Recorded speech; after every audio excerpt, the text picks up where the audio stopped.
friends, welcome to Polish Mama Cooks. Today I want to show you how to make mizeria, which is basically a salad made from cucumbers.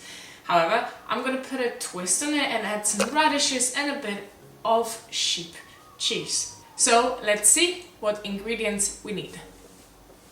For this recipe you're going to need some cucumbers and radishes, some vinegar because we're quickly going to pickle our cucumbers, salt and pepper, also the tablespoon to 2 tablespoons of yogurt. For some extra flavor and garnish we're going to use dill, and we're also going to use a bit of Bryndza. Bryndza is a sheep cheese traditional for mountains in Poland. It has a salty flavor and in texture it reminds me about cream cheese. You can buy it in a Polish store, also in a Eastern European store. If you don't have it, you can use some blue cheese as well because of the saltiness.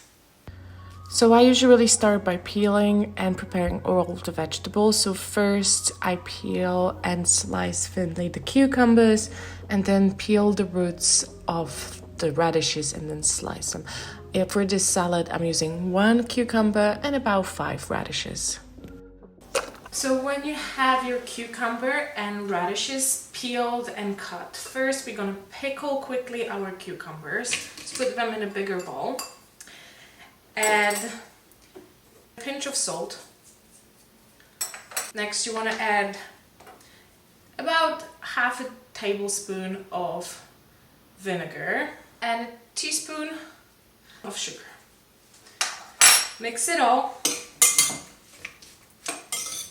and let it sit like that for about 15 minutes. In the meantime, while the cucumbers are pickling, I'm gonna also pickle a bit our radishes. So first I add a pinch of salt and then a pinch of sugar and a teaspoon of champagne vinegar. After 15 minutes, what you want to do is try. It's delicious. So the cucumber is a bit soft.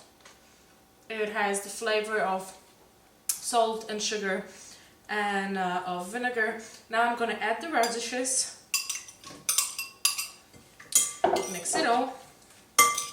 Add my yogurt. For now half of it, so about a tablespoon, big tablespoon. Mix it all.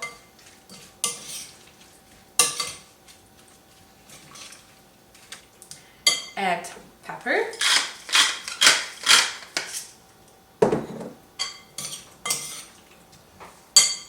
my dill, a tablespoon of Bryndza. That sheep cheese is just absolutely delicious.